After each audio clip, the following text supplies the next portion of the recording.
প্রতিটা বারের দারোয়ান যদি এমন থাকে তাহলে তো কোনো কথাই নাই, বারাটিয়াদের হয়ে যাবে জিন্দাবাদ। আর একটা স্পেশাল বক্তা অনেকদিন পরে তোমাদের সাথে শেয়ার করব। বান্ধবীরা, তোমরা সবাই কেমন আছো? আমি আছি দৌড়ের উপর। তোমরা সবাই কেমন আছো এইটা বলে যা। এমন কিছু না, দৌড়ের উপর আছে, কারণ হয়েছে দেখে আমার ছেলে এশারের নামাজ পড়তেছে আমার শ্বশুর আব্বার সাথে, এই জন্য ক্যামেরা নিয়ে আমি দৌড়ের উপর ছিলাম। আচ্ছা বান্ধবীরা, তোমরা কে কোথায় থেকে ভিডিওটা দেখতেছো অবশ্যই কমেন্টে কিন্তু জানাই দেওয়া, না হলে কিন্তু টাস করে তোমাদের কপালে একটা আমি কি জানি দিয়ে দিব।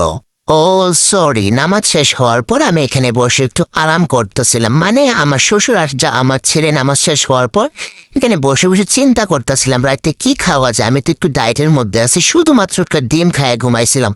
আল্লাহ, মানে 4টা-5টার সময় আমার এমন ক্ষুধা লাগে, কি করবো বান্ধবী, এত ক্ষুধা। সময় তো জামাইরে বলে রাইতের বেলা চিকেন ফ্রাই বা বিরিয়ানি বা হইছে মোরগ পোলাও নিয়ে আসার জন্য, মানে আমার ডায়েট হয়েছে এইরকম, রাতের বেলা পেট ভরে খাই, দিনের বেলা ডায়েট করি।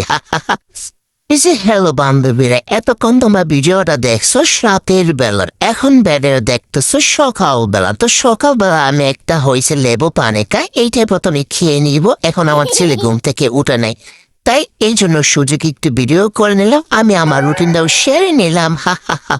বাচ্চা কাচ্চা নিয়ে আসলে এসব কিছু করা যায় না, নিজেকে সময় দেওয়া যায় না, কি একটা অবস্থা।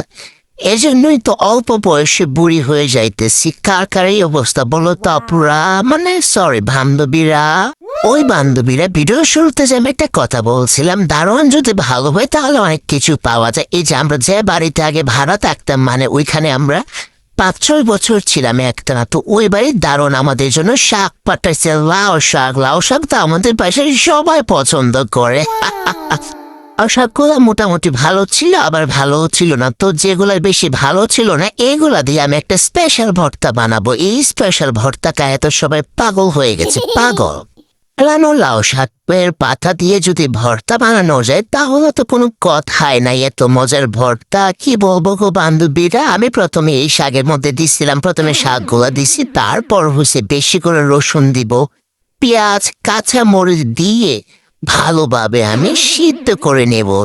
এই যে দেখো, আমি অনেকগুলা দেশি রসুন পরিষ্কার করে নিচ্ছি, এগুলা হচ্ছে আমি লাউ শাকে দিয়ে দিব। দেখো সবগুলো একসাথে দিয়ে সিদ্ধ করে নিচ্ছি। তোমরা এইভাবে শাক ভর্তাটা শ্বশুর শাশুড়িকে খাওয়াবা, একদম তোমার ভস হয়ে যাবে, ভস।